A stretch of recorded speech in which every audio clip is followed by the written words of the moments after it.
Hello everyone, welcome back to our channel. Last lecture में अपन ने डिस्कस किया था रॉबिन्स की परिभाषा, दुर्लभता केंद्रित परिभाषा, सीमितता के आधार पर। ठीक है, आज हम डिस्कस करने वाले हैं वांटलेसनेस डेफिनेशन, मतलब कि आवश्यकता विहीनता की परिभाषा। शब्द पे ध्यान देना, आवश्यकता विहीनता। विहीन का मतलब होता है कम होना, धीरे धीरे क्या हो जाना, किसी चीज का खत्म होना। अब यहाँ पर क्या बोला है, आवश्यकता विहीनता। जो आपकी वांट है, जो इच्छाएं हैं, जो आवश्यकताएं हैं, उनको धीरे धीरे क्या करना, खत्म करना। और खत्म करते हुए, कम करते करते हुए कैसे जाना, ऐसे लेवल पे पहुंचना जहां आपके मन में कोई इच्छा ही न रहे। तो आज चलो बात शुरू करते हैं। तो ये परिभाषा किसने दी थी, ये दी थी प्रोफेसर जेके मेहता ने। किन्होंने दी थी, प्रोफेसर जेके मेहता ने। और उन्होंने क्या कहा था, ये सुनना जरा। अर्थशास्त्र वह विज्ञान है जो मानवीय आचरण का, अर्थशास्त्र वह विज्ञान है जो मानवीय आचरण का आवश्यकता विहीनता की अवस्था में पहुंचने के लिए साधन के रूप में अध्ययन करता है। बहुत ध्यान से समझना। इन्होंने क्या कहा कि इकोनॉमिक्स तो एक साधन है। क्या है, एक मीन्स है। क्या है, एक साधन है, वो गाड़ी है जिसके थ्रू आप कौन सी मंजिल पे पहुंचोगे, आवश्यकता विहीनता की मंजिल पर। तो जो ये इकोनॉमिक्स है, ये तो एक क्या है, ये एक मान लो एक ट्रेन हो गई, ठीक है, जो आपको एक मंजिल पे पहुंचाएगी। और वो मंजिल कौन सी है, वो मंजिल है किसकी, सुख की। किसकी, सुख की। कि मतलब एक ऐसे लेवल पे आप पहुंच जाओगे जहां पर आपके मन में कोई इच्छा है, कोई आवश्यकताएं नहीं रहेगी। मतलब ये क्या कह रहे हैं कि धीरे धीरे अर्थशास्त्र आपको क्या सिखा रहा है कि धीरे धीरे कैसे आवश्यकताओं को कम करना है। मान लो जैसे अभी कोई भी इंसान है, उसकी जरूरत क्या होती है, रोटी कपड़ा मकान, ठीक है। बाद में उसके क्या आती है, जैसे ही पैसे वाला बनता है कि मैं एक कार लाऊं, ठीक है, बड़ा बंगला बनाऊं, ठीक है, मस्त मेरे घर में एयर कंडीशनर होना चाहिए, मतलब एसी होना चाहिए, ठीक है। मतलब कि उसकी आवश्यकता है, जो उसकी इच्छा है वो बढ़ती जाती है। और जब वो इच्छाएं पूरी नहीं होती तो उसे क्या महसूस होता है, उसे दुख की फीलिंग होती है, उसे कष्ट महसूस होता है। तो यहाँ पर ये क्या कह रहे हैं कि आवश्यकताओं को धीरे धीरे कम करेंगे तो क्या हो जाएगा, इंसान क्या हो जाएगा, सुखी हो जाएगा। और एक लेवल ऐसा आएगा जब वो क्या बन जाएगा, आवश्यकता विहीन इंसान बन जाएगा। मतलब जिसके मन में कोई इच्छाएं नहीं रही है। अगर आप ध्यान दोगे तो आपको ऐसा लग रहा होगा कि सर आप तो थोड़ी ये धर्म भाव की बातें कर रहे हो, सर आप तो धार्मिक बातें कर रहे हो। बिल्कुल, यहाँ पर क्या हुआ था, प्रोफेसर जेके मेहता जो है, ये भारतीय दर्शन शास्त्र के आधार पर भी इन्होंने ये बताया, ठीक है। ये दर्शन शास्त्र से भी बहुत क्या थे, प्रभावित थे। इन्होंने नीति शास्त्र की बातों के बारे में भी बताया। यहाँ पर कहने का मतलब ये भारतीय संस्कृति के आधार पर ये बातें कर रहे हैं, क्योंकि भारतीय संस्कृति में यही तो बताया है कि जब तक आपके मन में इच्छाएं रहेगी तब तक आपका भाव जो आप दुख से जुड़े हुए वो कभी आपसे दूर होने वाला नहीं है। और जैसे जैसे इंसान अपनी इच्छाओं को कम करेगा वैसे वो क्या होता जाएगा, सुखी होता जाएगा। क्योंकि देखो कहा भी क्या गया है, कोई तन दुखी, कोई मन दुखी, कोई धनवी न रेवे उदास, थोड़ा थोड़ा सब दुखी, सुखी राम का दास। कहने का मतलब क्या है कि भाई आपको तो क्या करो, इच्छाएं कम कर लो। ये इन्होंने कहा है, मैं आपको बता दूं, ठीक है। नेक्स्ट, अर्थशास्त्र वह विज्ञान है जो मानव व्यवहार का दीर्घ काल में दुख को न्यूनतम करने अथवा दूसरे शब्दों में आवश्यकताओं से पूर्ण मुक्ति तथा सुख की अवस्था को प्राप्त करने के प्रयास के रूप में अध्ययन करता है।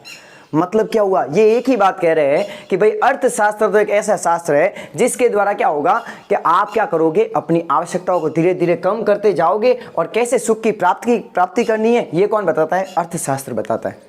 अब ध्यान देना जरा, मतलब ये कह क्या रहे हैं कि इंसान को अपनी आवश्यकताएं धीरे धीरे कम करनी चाहिए, तो वो क्या होगा, सुखी होगा। अब देखो ध्यान रखना, सुख और संतुष्टि दोनों में फर्क है। ये जो सुख है और जो संतुष्टि है, इन दोनों में फर्क है। कैसे सर, समझाइए जरा, डिटेल में देखना। संतुष्टि में क्या होता है वो सुनना। आपके मन में इच्छा थी कि मैं कार लाना चाहता हूँ, कि मुझे कार चाहिए, आपने वो कार खरीदी, क्या खरीदी, कार खरीदी, तो अब आप हो जाओगे सेटिस्फाइड। क्या हो जाओगे, सेटिस्फाइड। लेकिन फिर आपके मन में आएगा कि नहीं यार, मैं तो अब तो मर्सिडीज खरीदूं, इससे बड़ी कार खरीदूं, मतलब और ज्यादा महंगी कार खरीदूं।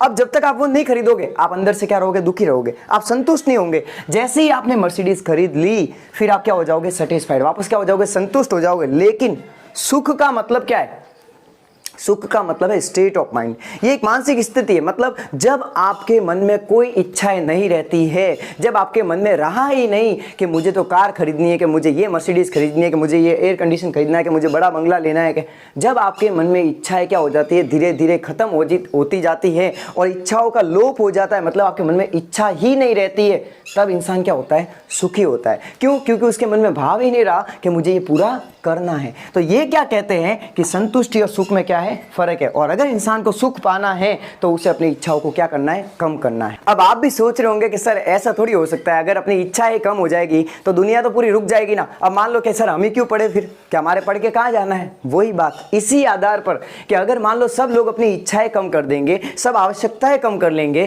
तो ये दुनिया तो पूरी रुक जाएगी ना। फिर तो अर्थशास्त्र का ये विकास थोड़ी हो, ये तो विनाश हो गया। ये अर्थशास्त्र की परिभाषा उसको विकास थोड़ी दे रही है, ये तो उसको अर्थशास्त्र को ही खत्म कर रही है।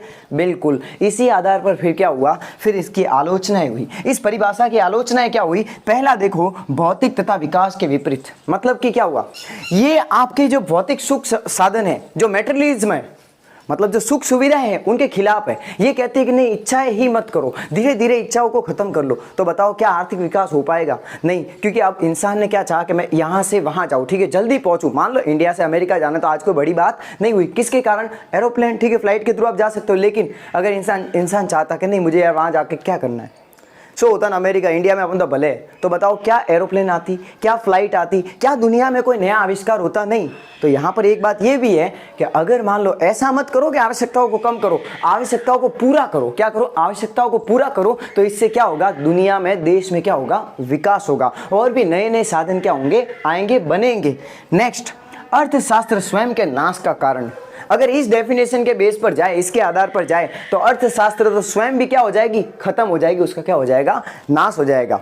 थर्ड पे आते हैं, अव्यावहारिक परिभाषा।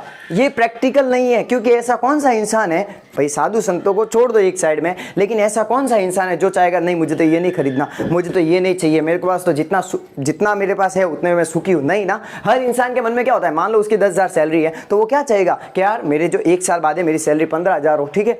आज मान लो वो फिलहाल किराए के घर में रह रहा है, तो वो क्या चाहेगा कि मेरे 1 साल बाद, 2 साल बाद, 5 साल बाद मेरे खुद का घर हो। मतलब बताओ क्या इच्छाएं कभी खत्म हो रही है? नहीं।